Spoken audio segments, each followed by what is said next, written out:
Ini setengah mengajar ya, saya ditaruh Tuhan. Yang pertama-tama begini, saya suka sekali dengan atmosfer kesungguhan yang para pengurus di tempat ini betul-betul rindu untuk menyembah dan memuji Tuhan.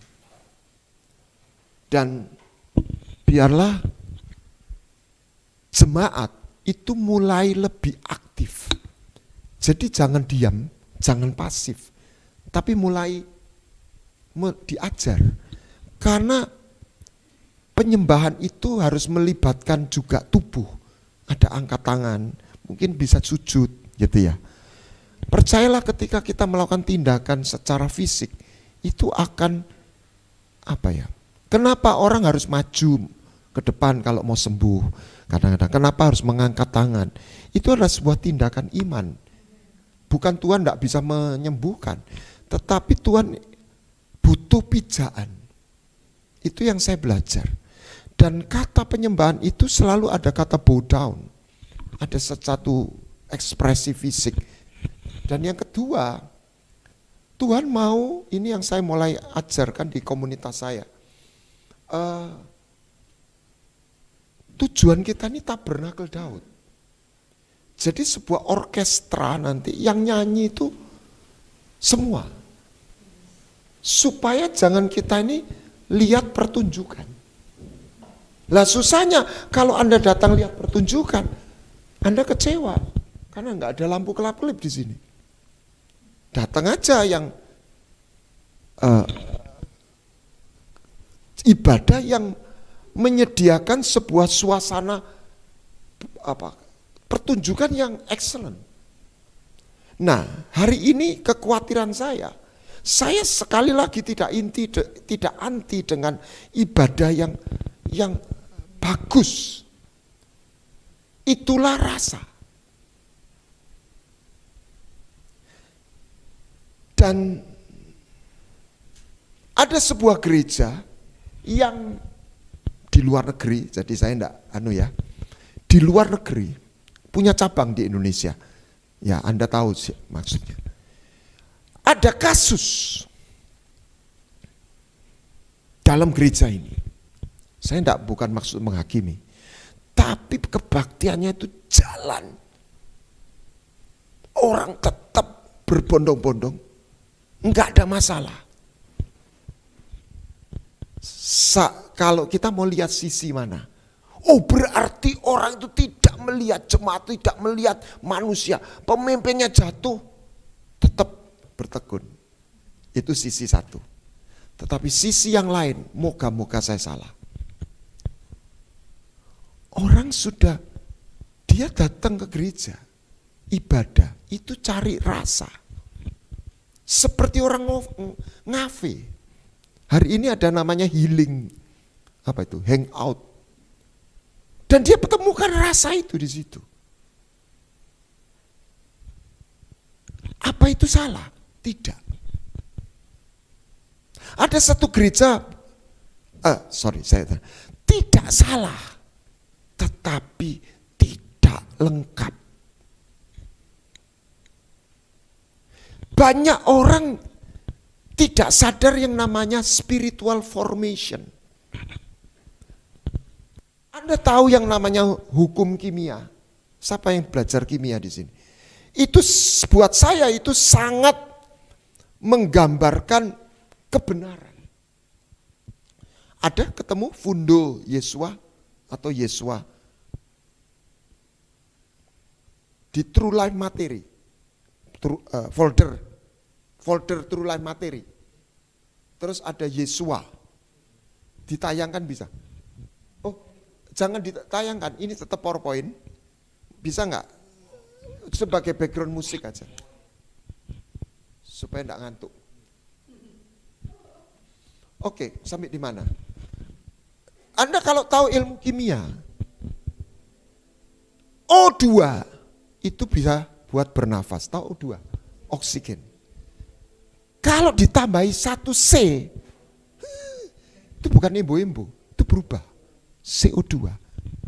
Kalau CO2 itu O-nya dihilangi 1, Anda mati.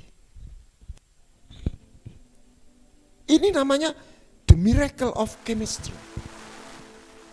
Ini semua unsur ini, gandeng ini. Ini dihilangin satu, itu berubah. Yesus tuh membawa kasih karunia dan kebenaran. Hilang ono satu, diteruskan, itu nggak jadi.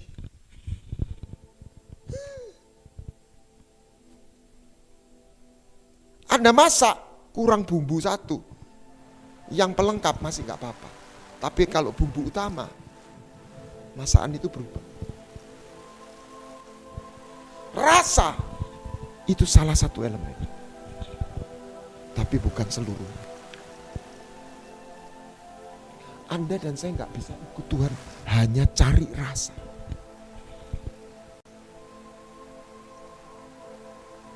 Itu dari Tuhan. Lu dari Tuhan apa? Ada orang mati menerima yang dari Tuhan. Emangnya ada? Dadah gini aja. Emangnya ada? Itu waktu bangsa Israel minta burung puyuh. Yang salah bukan burung puyuhnya. Yang salah adalah cara menerima burung puyuh. Betul? Pencobaan Yesus yang pertama apa? Roti jadi batu jadi roti, kualik. Ya. Udah cukup keras kok. Nggak usah speaker lagi, nggak apa-apa, dingin. Sini aja duduk. Oh dingin aja, ya sudah. Oke, coba saya petakan. Minta izin, saya ajak Anda mikir. Yesus kan lapar. Ada kebutuhan untuk makan. Dan dia puasa. Jadi saya sudah melakukan kehendak Tuhan. Saya punya kebutuhan. Iblis tawarkan. Apa yang idenya? Kebutuhan diangkat. Salah nggak kebutuhan? Tidak. Tuhan berkata, jangan khawatir apa yang kau makan, apa yang kau minum, apa yang kau pakai. Tuhan itu tidak mengabaikan kebutuhan. Tetapi idenya iblis apa?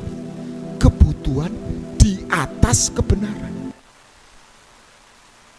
Saya tuh kaget waktu merenungkan. Makna itu manusia tidak hidup oleh roti saja, kebutuhan, tapi dia harus digerakkan oleh kebenaran. Dia nggak boleh hanya digerakkan rasa. Aku gak kerosoi cinta sama kamu, gak kerosoi mana, ya pegatan. Loh, apa begitu? Tidak. Lah sekarang kalau rasa itu ditekankan, hanya rasa, kita nggak sampai dalam frame yang seharusnya.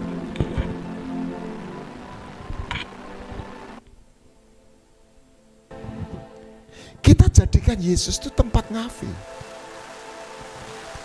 Padahal Yesus itu rasanya nano-nano. Ada manisnya, ada enaknya, tapi jangan lupa ada pahitnya. Halo? Lah kalau kita mau manisnya toh, kita nggak ketemu Yesus. Kita hanya dilewati Yesus. Kita nggak pernah jalan sama Yesus.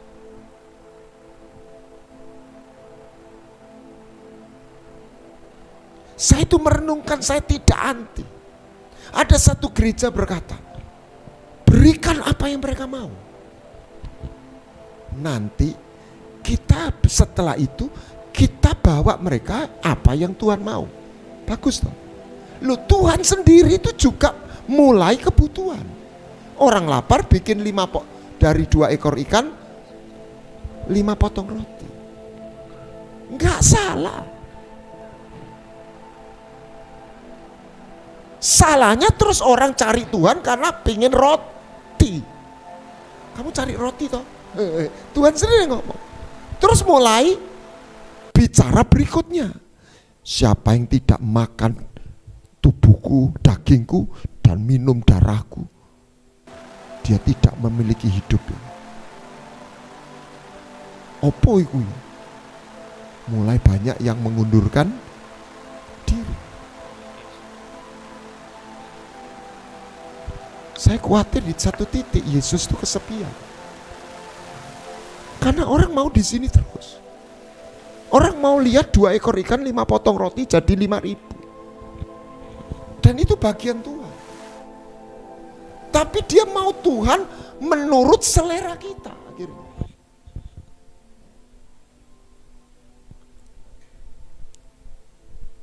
Perjumpaan pertama nggak apa-apa.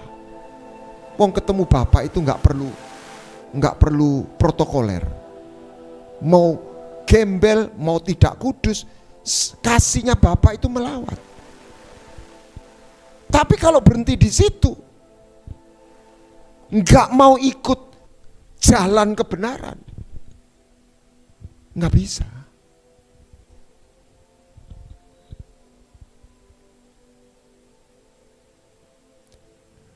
Kalau orang ada menikah, saya punya teman cerai akhirnya. Suaminya itu di Jawa Tengah, dia punya kebun, dia tunggu, dia enggak mau, istrinya enggak mau ikut. Kalau nunda ya 2 minggu lagi enggak apa-apa. Oh saya kerasan di Surabaya, di kebun enggak ada kafe, enggak ada Starbucks, enggak ada apa. Ya dia tetap di Surabaya. Lama-lama cerai. Saya enggak mengiyakan perceraiannya. Karena si istri nggak mau ikut. Anggap aja ini, saya nggak tahu persisnya. Dia tetap dapat apa? Misalnya, ya sudahlah kita tetap dikasih apa? Bulanannya, berkatnya. Tapi dia sudah nggak bersama lagi.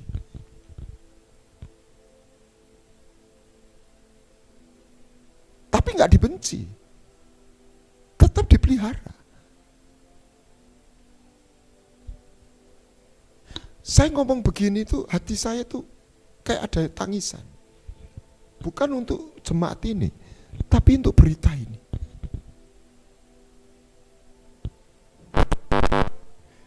Dan yang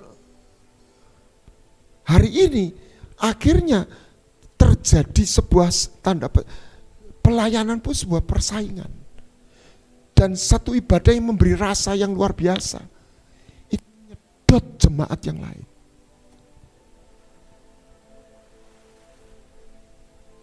Orang berbondong-bondong mencari rasa. Rasa itu tidak salah. Tapi ketika tadi itu, berikan apa yang mereka mau, mereka punya konsep. Nanti kita baru bawa apa yang Tuhan mau. Tapi ketika diberikan apa yang mereka mau, lapar dikasih roti. Terus kok tambah banyak? Dari minggu ke minggu yang dipikir apa yang mereka mau. Tidak pernah ada waktu untuk membawa apa yang Tuhan mau.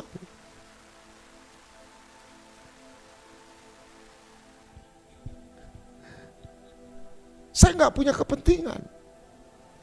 Saya bukan gembala yang buka gereja dan saya bersaing di dalam pusaran itu.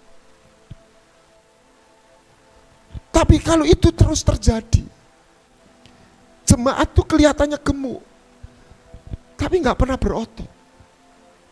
Itu digoyang jatuh dia. Saya mendengar, saya info aja, orang satu yang dia tiang dari satu gereja, tetapi ada orang pegawainya yang bekerja di perusahaan itu, kecilin. Dia tidak memperlakukan pegawai itu dengan nilai-nilai kerajaan surga.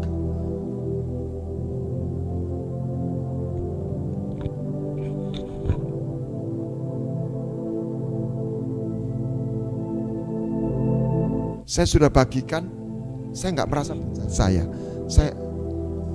Tuhan jaga hati saya. Ini semua kesaksian kecil. Saya punya pegawai yang staff yang ikut kami sejak awal. lalu kena sakit akhirnya meninggal. Waktu di tengah-tengah sakit itu dia sudah tidak bisa kerja, tapi dia ikut kami itu sejak awal. Kita tetap gaji. Dapat apa saya? Ya enggak. Berapa? 2 tahun. Cukup lama. Kita bukan pelayanan yang besar, uangnya melimpah. Terakhir 3 bulan kita kurangi 25% jadi 75%. Anaknya kita carikan beasiswa. Padahal sudah tidak bisa kerja. Kami itu cuma belajar, itu satu bentuk nilai kesetiaan. Masa habis manis sepah dibuang.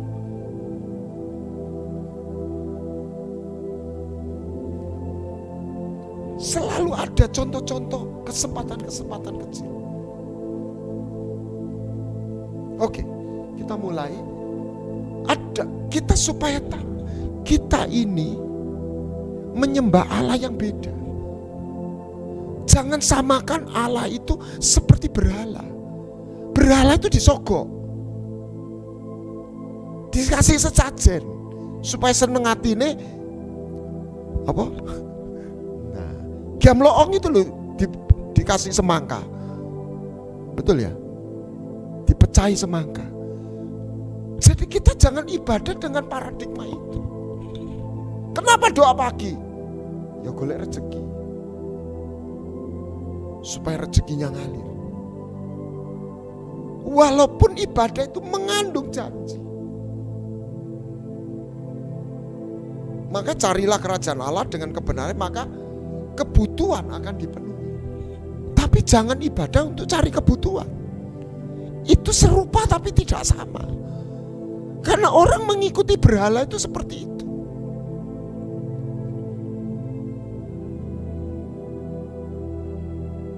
Ini bisa PowerPoint, bisa 2 jalan? Enggak bisa. Kalau gitu dibantu aja. Next. Saya bilang next terus. Next aja. Next. Ya, oke. Yang pertama, ini sudah berkali-kali, tapi saya ada 5 poinnya perenungan saya. Tidak ada dewa, tidak ada Allah yang dia jadi Bapa. Jadi kata pertama yang Tuhan titip untuk Fir'aun melalui Musa, katakan kepada Fir'aun, Israel itu anakku. Padahal Israel itu waktu itu budak. Betul? Jadi ini satu Allah yang berbeda. Karena semua Allah itu menempatkan diri dari besar, dan umat itu budak. Cuma ditambahi bos yang baik hati, lalu perlu dikasih sesajen.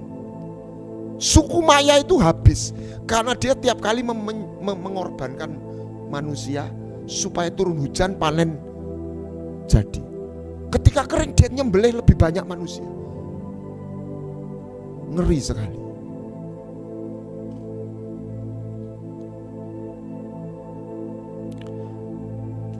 Israel bukan bangsawan, bukan rakyat, dia paling bawah, budak. Tapi kepada budak ini Yahweh Elohim berkata, mereka anakku.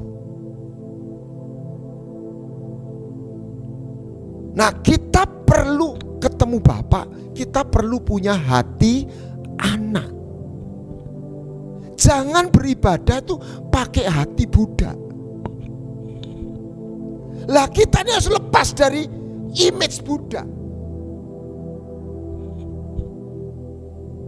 Dan sosial, kehidupan sosial, saya bilang kasta itu selalu ada.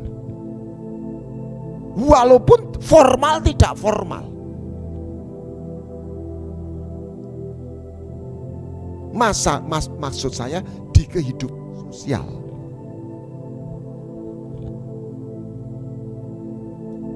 Anda naik bis kereta, pesawat terbang, tiketmu kelas bisnis sama kelas ekonomi, Anda diperlakukan Beda bayare beda. Saya nggak ngomong salah. Anda dilihat bank tabungannya piro, Anda akan disambut dengan berbeda. Gitu loh saudara. Lah kalau sudah nggak usah dia, itu selalu akan ada di dalam kehidupan sosial. Saya nggak ngomong salah. Lalu orang-orang yang tengah atau bawah itu akhirnya tertekan. Lalu percaya bahwa saya ini Buddha, saya ini wong. Di satu sisi kita harus rendah hati, kita memang nothing.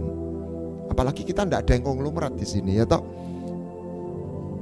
Saya baru diajak salah satu calon, ya saya tidak boleh ngomong. Ya. Terus ada konglomerat yang jadi salah satu ini datang. Memang dunia politik itu kenapa menarik banyak orang? Karena di dunia politik itu orang bisa dielulukan kayak dewa. Ajak foto, jangan.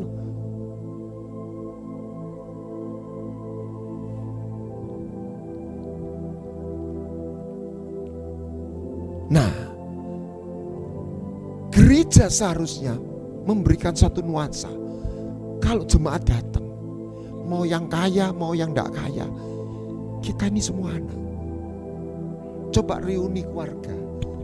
Ini anak soge, ini tidak soge. Mosok dibedakan. Betul? Ini bapak yang baik hati. Kalau orang Chinese kan bisa reuni. Oh ini, ya katakan ini tidak miskin tapi cukup. Ini kaya sekali. Tapi waktu reuni keluarga, kalau itu nilainya benar, itu tidak berbeda. Karena waktu itu semua kumpul bukan sebagai direktur, sebagai bos, tapi sebagai anak. Itulah ide. Lah kita ini yang Tuhan mau, kita ini harus percaya kita anak-anak. Wong Tuhan ngomong kamu tuh anak kok. Jangan bilang kamu anak, enggak aku budak. Kamu anak, enggak aku budak, aku melarat kok Tuhan. Jangan. Satu sisi kita harus rendah hati, kita ini bukan siapa-siapa, debu tanah. Satu sisi harus GR. Amin. Tuhan ngomong aku cinta kok. Lu percaya kok. Gitu loh saudara. Nah makanya belajarlah seperti anak kecil. Lihat anak kecil, anaknya bukan anaknya orang kaya, tapi keluarganya harmonis, disayang. Dia sekolah enggak minder. Pokok kecil loh. Kalau zaman saya mungkin sampai SD masih enggak sadar. Tapi kalau sekarang anak SD pun sadar. Oh, papamu mau pilih apa? Gitu. Bisa tanya begitu. Jadi orang itu mulai dikastakan dengan apa yang dia punya. Saya ke Amerika aja orang lah itu high society. Tetap ada level-level itu. Sekalipun hak asasi juga ada. Next. Nah, anak bungsu. Next. Jangan lama-lama. Oke. Anak bungsu biarin dulu. Anak bungsu itu sama anak sulung kegagalannya tuh gagal mempercayai bapaknya sebagai bapak. Makanya dia minggat. Yang sulung juga nuduh anak bapaknya tidak pernah kasih satu anak kambing. Mental mereka bukan anak. Jadi untuk beribadah kita harus punya mental anak. Hati anak itu salah satu yang kuat itu di mana? Daud. Daud itu jadi raja. Itu dia nggak meninggalkan diri, dia nggak jaim. Alkitab itu lengkap. Sebaliknya Yusuf yang jadi budak nggak minder. Yusuf tuh ketemu Fir'aun nggak minder. Amin. Loh, belum percaya. Kalau dia minder, Fir'aun tidak terpesona. Nggak ada orang kayak kamu. Amin. Dari mana keyakinan itu? Apa yang dia banggakan? KTP aja nggak punya, duit nggak punya. Saya baru ketemu Pak Tembel, Pak Khairul Anwar, ngisi di tempat saya. Kita sangat diberkati dan dia cocok sama saya, dia manggil saya Koko. Orang ini gak minder. Oh, dia pernah kaya raya tapi jual narkoba, dilepas semua. Jadi waktu dia gak punya uang, bukan nunduk melas gitu, enggak. Saya ngomong sama murid-murid saya, belajar keberanian dia.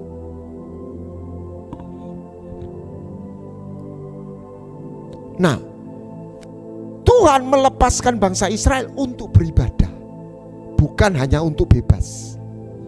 Nah, kata ibadah itu membawa korban. Korban persembahan itu bukan Tuhan tuh majeki kita, karena itu protokoler kerajaan yang membuat dia, apa tujuannya? Dia mau berdiam di tengah mereka. Jadi karena dia Bapa, dia ingin berkunjung. Ketika saya mempelajari Trinitas, intinya mengerucut satu, Tuhan yang ingin hadir menyatakan kasihnya, bersekutu dengan umatnya. Makanya Bapa melalui Anak oleh Roh Kudus. Yesus lahir di bumi itu puncak kunjungan sorga ke bumi, sekaligus membuka jalan. Setelah dia naik ke sorga dalam wujud roh, dia tetap melanjutkan kehadirannya.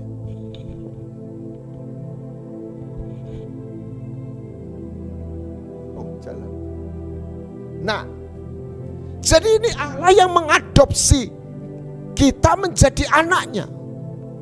Makanya Roma 8:15, dia menjadikan kita, roh yang menjadikan kita apa? Anak Allah. Jadi kita ini pertama itu bukan ketemu peraturan, bukan ketemu dewa.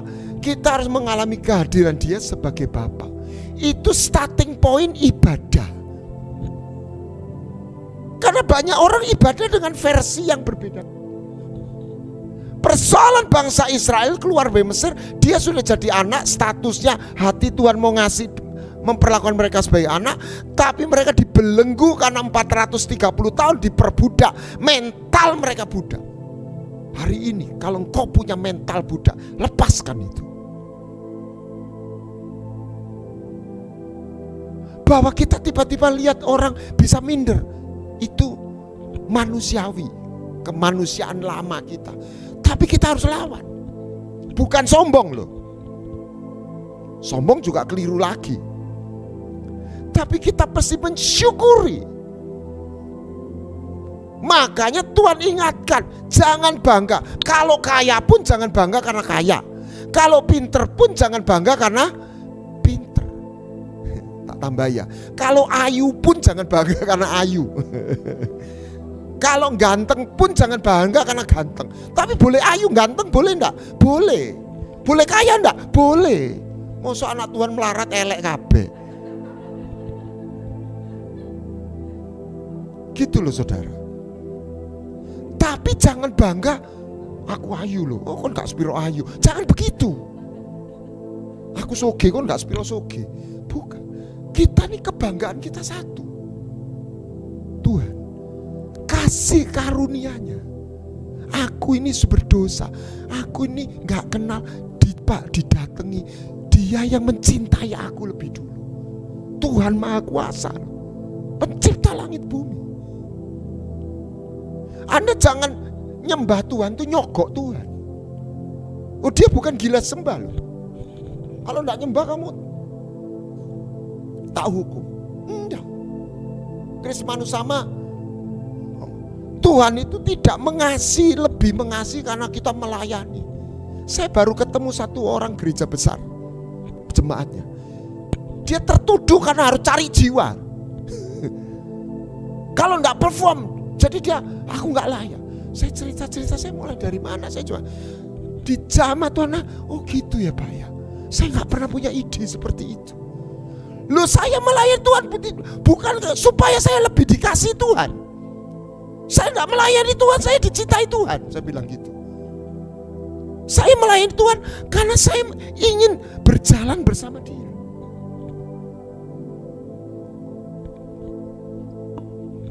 Nah terus kok kita nyembah Tuhan? Kok Tuhan meminta kita nyembah? Supaya dia punya pijaan landing ini hadir. Amin. Karena dia bertahta di atas penyembahan, pujian. Jadi yang pertama, kita harus kenal dia Bapak, kita harus punya hati anak. Hati Bapak itu harus ketemu hati anak. Cerita anak hilang tuh Bapak itu sudah baik, tapi disalahfahami karena kedua anaknya tidak punya hati anak. Orang Israel itu bukan Allah Yahweh Elohim tidak Bapak, tapi mereka mentalnya budak. Jadi cara melihat mereka itu salah.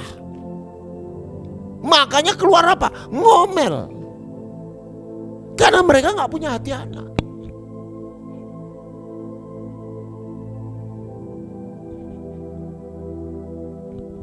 Jadi hal yang utama, mendasar maksudnya, jadilah anak. Punyalah hati anak. Nikmati hidup sebagai anak Bapa. Amin.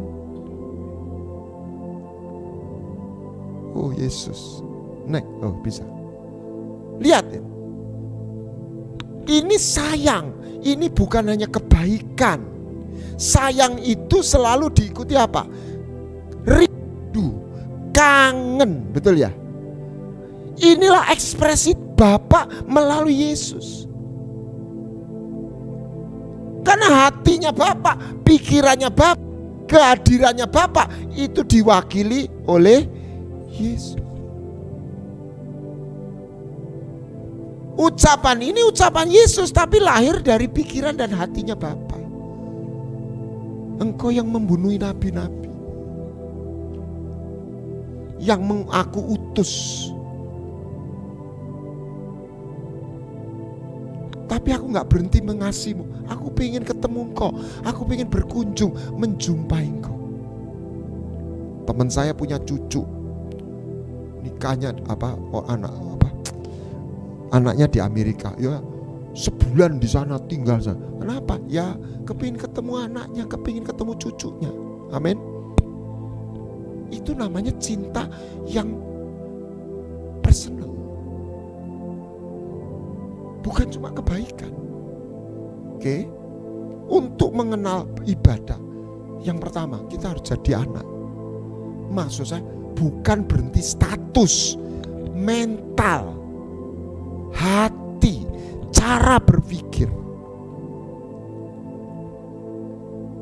Nanti kamu akan lihat hadirat Tuhan turun menjamah kita.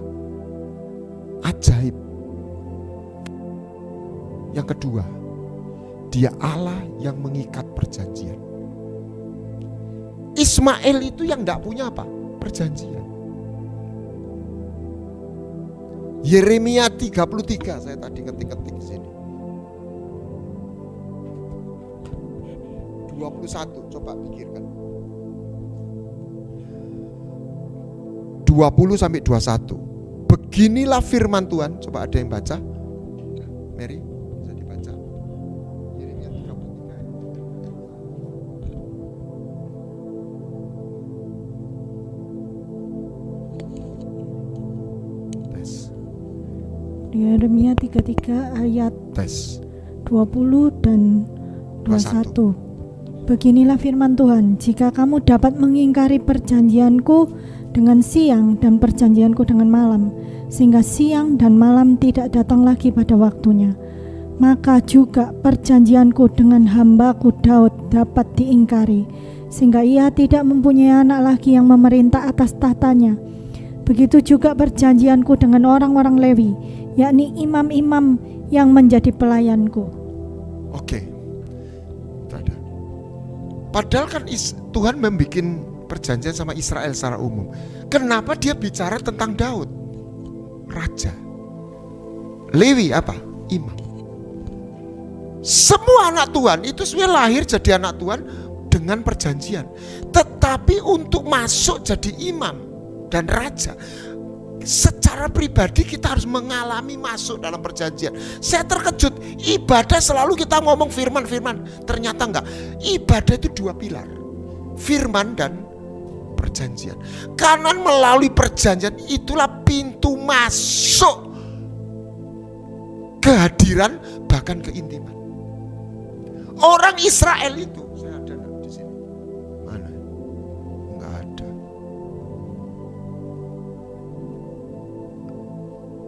Oh, enggak ada. Orang Israel yang 40 tahun itu tidak kehilangan pengampunan, tapi kehilangan perjanjian. Gini. Seorang pria, permisi ya, dia cinta sama seorang gadis, maka dia menikahi gadis itu. Betul? Kenapa? Karena dia ingin menyatu. Dia bukan belas kasih, dia punya gairah. Dia ingin berintim. Itu namanya hubungan intim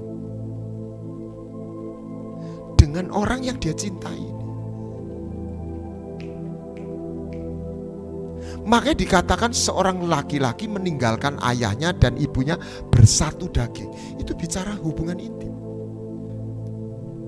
Kapan hubungan intim itu adalah dianggap sebuah berkat dan legal dalam pernikahan? Pernikahan itu apa? Perjanjian. Makanya saya sudah bagikan, waktu orang sudah ditumpangi tangan, cadarnya dibuka, dia bisa lihat kehadiran. Perjanjian itulah titik masuk transformasi. Makanya kenapa tidak semua anak Tuhan mengalami transformasi hidup? Karena dia gagal atau dia tidak masuk dalam dimensi perjanjian. Dia hanya berhenti pada pengampunan dan pertolongan. Ibadah benar itu perjanjian. Dengar, apa bedanya? Untuk menerima pengampunan, kita ini percaya. Mana? Tapi untuk menerima perjanjian, kita harus bersedia menyerahkan tubuh dan hidup. Kok kita? Tuhan yang Maha Kuasa, karena dia ingin berintim, beriadah dengan kita. Ini tidak secara seksual, secara roh. Dia mengikat perjanjian. Lihat Kejadian. Jadi waktu zaman Abraham, kalau orang ikat berjanji menyembelih binatang toh. Makanya ini loh. Bawalah kemari orang yang kukasih. Ini bukan cinta biasa umum, tapi yang personal. Caranya mengikat perjanjian. Waktu Yonatan jatuh cinta sama Daud, jangan ditafsirkan homo, dia sayang sama Daud. Apa yang ekspresinya? Mengikat perjanjian. Bukan cuma kasih hadiah, bukan cuma nolong. Lah sekarang kita jadikan Yesus itu juru selamat dalam arti yang umum. Oh, dia nulungi, dia bebas. Itu ya tidak salah.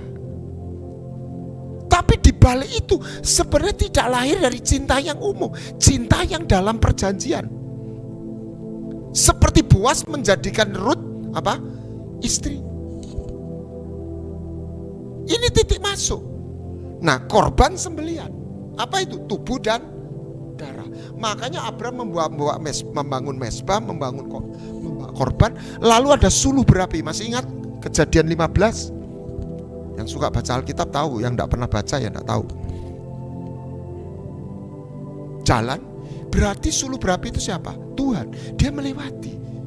Dan di budaya zaman itu di Mesopotamia, kalau orang melangkahi, dia yang hidup, dia menjadikan dirinya sebagai korban. Jadi saya baru ngerti, kalau orang menikah hati-hati. Sebenarnya Anda dipanggil jadi martir buat suamimu, suami jadi martir buat istri. Itu maknanya. Makanya pernikahan itu gak gampang. Kalau orang tuh egonya kuat, dia gak siap menikah.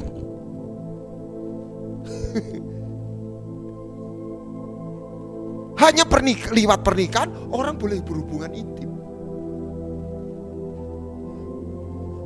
Memuji boleh setiap orang, tapi menyembah dalam keintiman hanya orang yang bersedia masuk dalam perjanjian. Kalau enggak, itu tiruan. Lah, saya khawatir kita diajar nyembah pakai rasa, tapi tidak bersedia menyerahkan tubuh, cuma menyerahkan hati tok. Hati lah rasa, tubuh ndak, hidup ndak. Enak aja. Kan dengan kata lain, kalau dalam menyuruh Tuhan itu berzina, ya toh, gak nikah tapi hubungan seks, gitu kan itu. Lo kan begitu. Ya enggak se ekstrim itu, tapi kan aku mau intim Tuhan, tapi aku enggak mau masuk perjanjianmu. Sebab hatiku milikmu, tubuhku enggak, aku masih mau seneng-seneng. Loh, ada orang pelayanan tapi sebagai orang kaum muda, dia melakukan hubungan hidup seksualnya enggak kudus. Salah satu indikasi kan orang Jakarta 97% sebelum nikah dia hubungan intim. Itu umum. Yang Kristen ditarik, itu Edilio yang ngomong. 95%.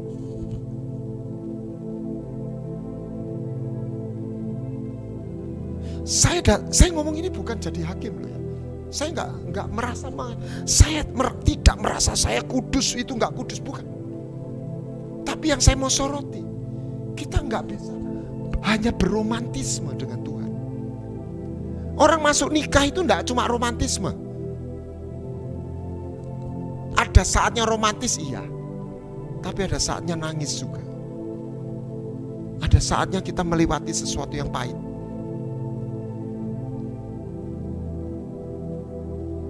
Tapi di situ kita belajar mengasihi yang benar.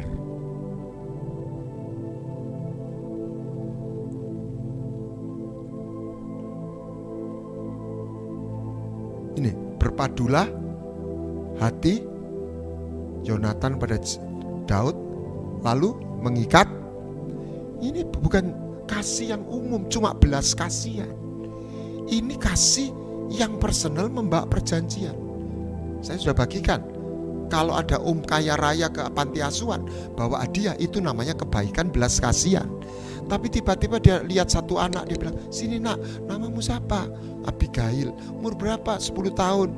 Bapak mana? Udah pergi om, udah ninggalin kami. Mama mana? Ya dia cari uang jadi TKI, makanya saya dititipkan di sini. Terus dia, om ini tanpa babi bu. Ya Abigailnya juga ini cuma perumpamaan. Cuma gak ngerti apa-apa. Anak orang biasa. Ini om kaya raya, katakan konglomerat gitu.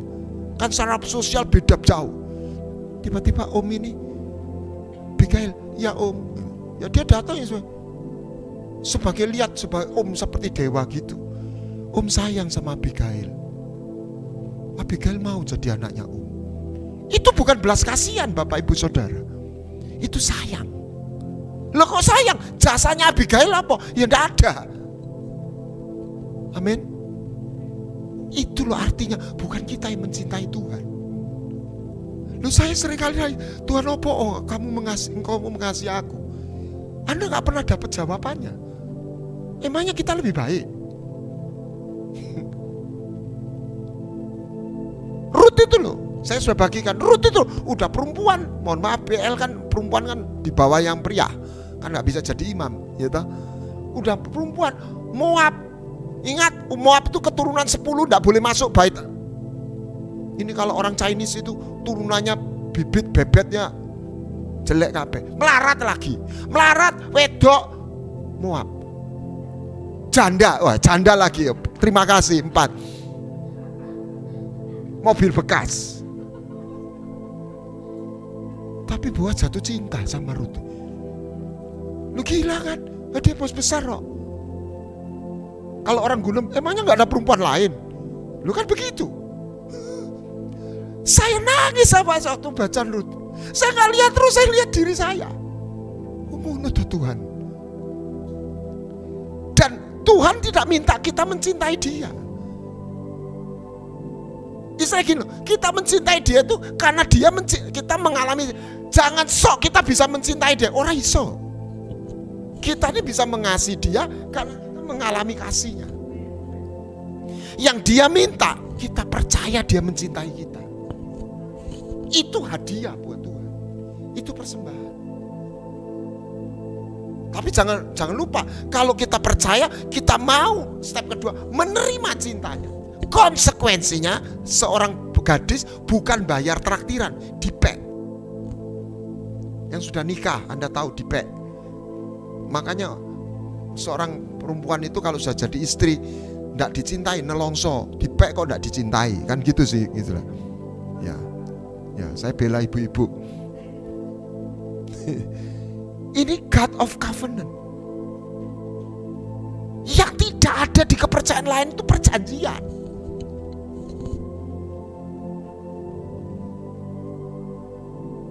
Mau enggak masuk perjanjian? Kenapa? Jangan ngomong hati, tubuh, hidup.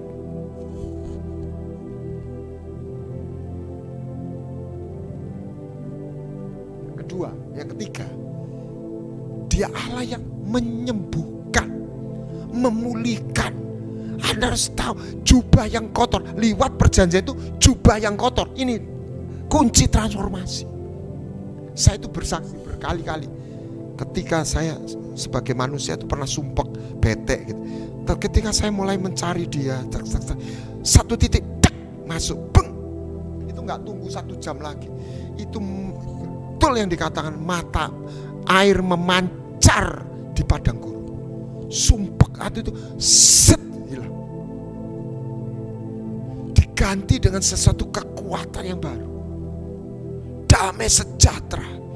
Mungkin kalau sudah sumpeknya lama, tekanannya, Anda bisa nangis. Kayak seperti lepas. Dia Tuhan yang merestore, memulihkan. Lihat, ada sungai kehidupan, air kehidupan. Di sana daunnya jadi obat. Amin.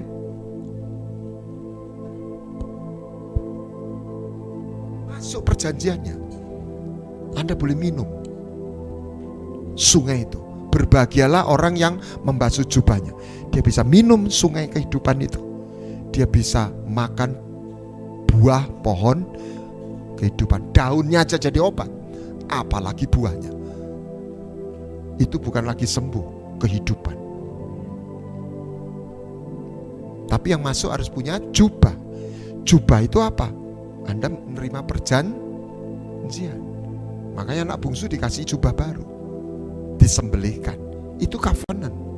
Dia minta compassion, dia terima covenant. Ini apa ini? Nah, ini orang buta melihat. Pergi katakan kepada Yohanes. Orang buta melihat, orang lumpuh berjalan. Oleh kemurahan Tuhan kami mulai melihat orang sembuh. Ada orang teman saya leukemia, leukositnya 300.000. Saya juga enggak sengaja gini. Kita tergerak, kita doain sama-sama. Keluar rumah sakit masih 200.000 atau coba cek 6.000 normal. Dia pikir saya minum obat kemo. Saya tanya dokter yang lain supaya dia tahu. Dok, saya tanya, ada enggak obat kemo? Kemo yang dipil ya, bukan. Dalam 2 minggu itu leukosit itu bisa turun dari 100.000, 200.000 bisa 6.000. Enggak ono iku obat ngono iku kan. Kalau mau turun itu suwe gitu. Dia langsung 6.000, cek lagi sebulan 2 bulan lagi tetap normal. Tak tuding, kamu itu diwaras sama Tuhan. Saya bilang. Dia Allah yang menyembuhkan.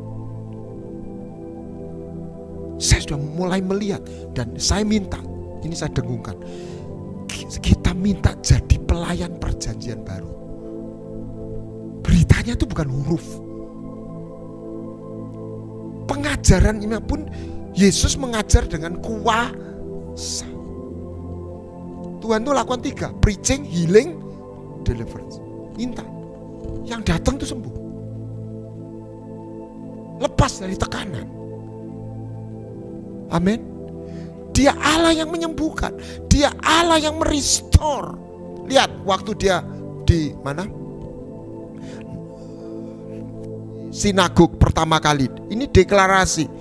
Roh Tuhan ada padaku. Dia mengurapi aku. Untuk apa? Untuk orang yang miskin. Berita baik untuk menyembuhkan yang patah hati. patah hati itu bisa putus cinta, bisa ibu yang patah hati sama anaknya minggat, anaknya tidak mencintai dia, atau suaminya nggak mencintai dia. Orang patah hati itu banyak di dunia ini. Untuk menyembuhkan orang yang patah hati, untuk orang yang tertawan dalam kutuk, dalam apa, untuk memberitahukan rahmat Tuhan yang datang. Kemarin kami melayani healing and restoration. Saya bawa jadi nanti bulan Maret awal, saya minta dukungan untuk kita bisa sama-sama pengampunan perjanjian pentahiran. Itu 3 korban.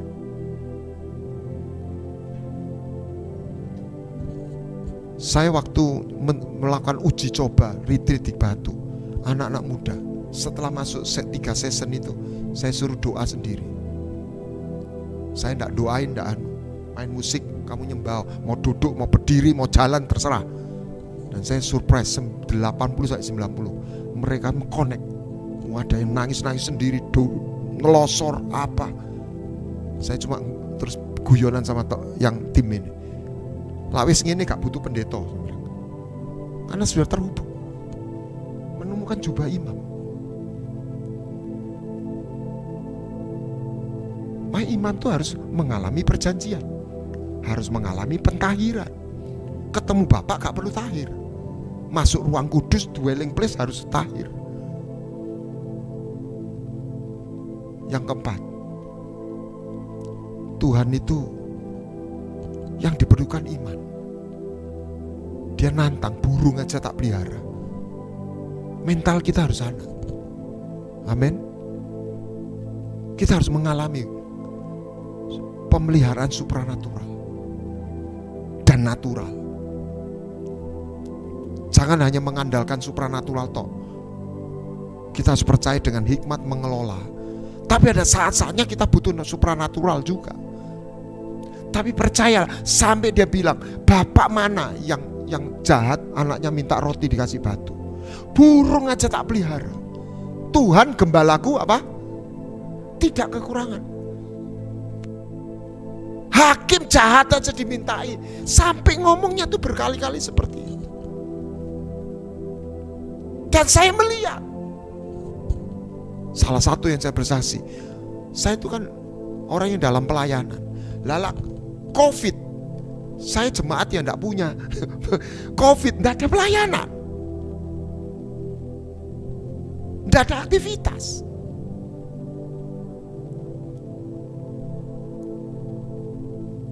Jadi salah satu waktu saya COVID itu ada produk apa yang saya biasa jalankan, dan itu lagi ada promo. Saya di tengah-tengah sakit itu saya kasih tahu ini ada promo, mau beli tak gitu. Saya itu kira-kira dapat 7 orang atau apa yang beli semua, mungkin juga karena ada COVID mau beliannya. Saya ya kudung guyu, saya ini sakit, duduk di rumah oleh duit gitu loh gitu. Jadi saya melihat tuh pemeliharaan Tuhan. Itu namanya burung di mental kita, jangan hamba, harus anak. Anak itu dipelihara.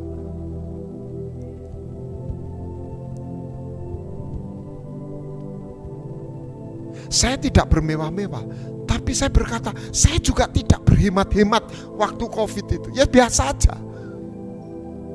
Duit itu ada aja.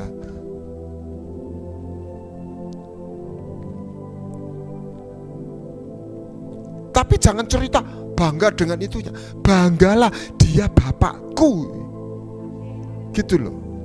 Jangan bangga, oh aku nih hebat. Bukan, dia bapak. Dia bisa nolong lewat natural atau supranatural. Kalau yang natural enggak, pintu tutup, supranatural bisa terjadi. Kan saya pernah dapat itu berkat karena apa? Kebiar BCA itu. Ya saya doa lagi kok enggak pernah datang lagi. Ya memang enggak begitu ya. Lah saya gomen kok bisa dapat itu loh gitu loh. Lah memang saya ada kebutuhan waktu itu. Ya tapi hati-hati, jangan terus doa puasa untuk dapat kebiar BCA lagi gitu. Salah sudah. Ya kerja. Tapi Tuhan yang memelihara. harus sadar itu. Pegang erat-erat.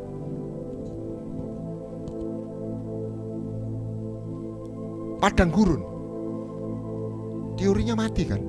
Mana ada orang lewat padang gurun bisa hidup? Itu loh gambarannya. Tapi langitnya buka, mana turun, air memancar dari batu karang, hidup. Itu masukkan dalam-dalam. Dia Allah yang menyembuhkan, restore. Itu karakteristik Yahweh Elohim kita. Saya tidak menuduh, saya tidak menghakimi orang yang sakit, tapi saya terus belajar hidup dalam kesehatan ilahi. Jangan mikir gini, apa loro yus tuwek suwayahe. Jangan. Loh, baca Alkitab itu. Tokoh iman tuh tidak ada yang mati sakit kecuali Elisa. Mungkin kena darah tinggi karena suka ngamuk. Ngamuk galak banget itu Elisa. Raja aja takut. Itu urapannya kenceng tapi galak amit-amit. Itu anak kecil yang dikutuk itu. Dia mati sakit. Tapi yang lain Anda cek, mati tua. Elia gak mati. Musa mati, bisa naik gunung, sehat. Saya bersyukur punya bapak rohani. Dia mengajarkan saya tentang kesehatan ilahi. Umur 80 masih bisa tenis. Enggak punya penyakit. Saya bilang luar biasa orang ini.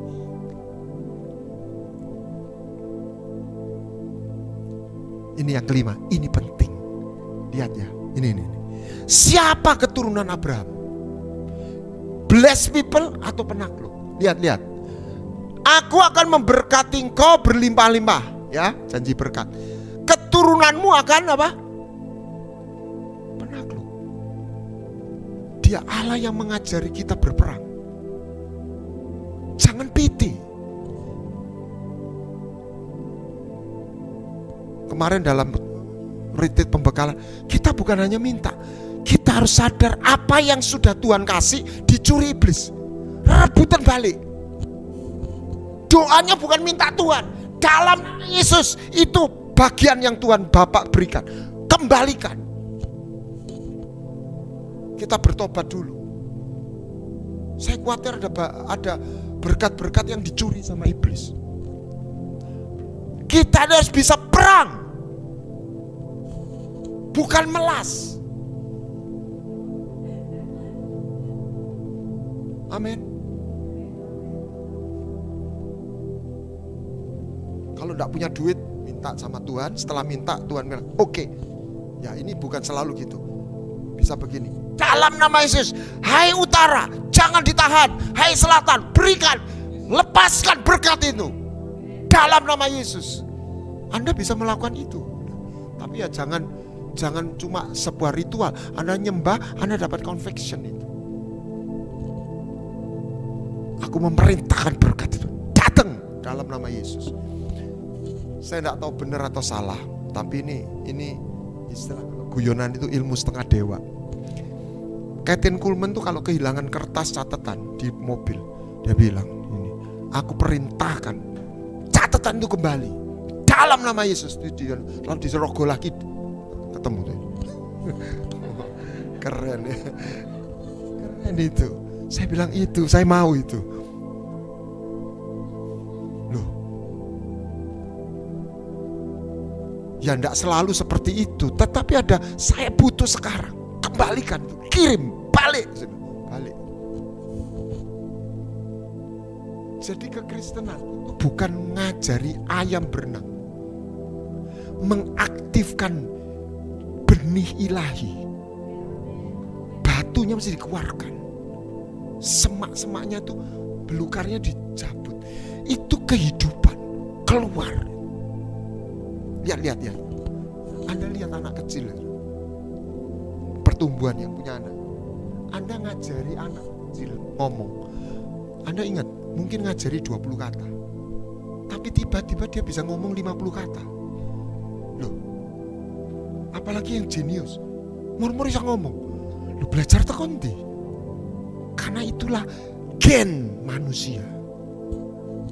Nah sekarang saya analoginya, ada gen manusia surga. itu di dalam kita. Beri kemuliaan untuk Tuhan. Jadi bukan dandani sekedar manusia lama. Ini mental harus disiapin, tapi setelah itu mengaktifkan. Nah ini kalau besar jadinya penyembah dan pejuang dan putra. Bisa perang. Kalau ada anak Tuhan gak bisa perang, itu pasti bayi rohani. Kalau diakil balik, pasti bisa perang. Karena itu gennya. Jangan tanya ada singa gak bisa nerekam. Semua singa itu bisa nerekam. Gitu loh saudara. Kalau sapi gak bisa nerekam, gitu? Apalagi domba. Setiap makhluk itu punya DNA. Anda itu lebih bisa pinter, bisa ngomong. Itu bukan hanya kan ngajar, karena kita manusia. Coba kucing, ajar Rono, sampai mati gak bisa. Anda juga gak bisa latihan terbang. Anda miber, gak bisa. Betul? Kalau burung itu bisa. Gak langsung, waktu kecil kan gak bisa. Tapi kalau besar, bulunya tumbuh, pasti bisa. Gini aja, Anda bisa menikah itu kan seneng. Kok bisa perempuan seneng sama laki, laki seneng? Ya itu gennya. Tapi tunggu besar dulu. Kalau bayi 3 tahun ya gak bisa naksir gitu ya. Jadi itu natur. Nah masuknya perjanjian. Perjanjian itu apa? Menyerahkan tubuh dan hidup. Kapan seorang mau menyerahkan? Kapan? Ikut. Ketika dia melihat dia dicintai secara personal. Anda harus lihat itu. Terus ditawari, kamu mau jadi milikku. Ketika Anda mau, Anda masuk. Percayalah. Anda akan melihat kehadirannya, cintanya. Anda tidak ketemu pertolongan dulu. Anda ketemu dia. Aku jadi milikmu, aku bersamamu. Aku yang menyembuhkan kamu. Aku yang dandani. Aku akan buang bajumu yang lama itu. Sekarang aku kenakan jubah yang baru. Amin. Saya passion untuk memberitakan perjanjian. Di situ kita baru merasa mengalami sebuah identitas yang baru. Pengampunan, Anda diampuni. Anda merasakan kasih. Tapi bukan kehadiran secara personal.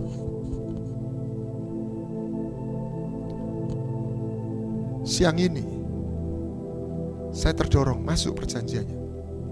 Ketika kehidupannya mengalir, kesembuhan terjadi. Dan dia tidak datang untuk orang yang sehat, untuk orang yang gak merasa butuh, untuk yang lapar, haus, orang yang gak berbapak, orang yang tertawan, orang yang tertolak. Memberi tahun-tahun rahmat Tuhan.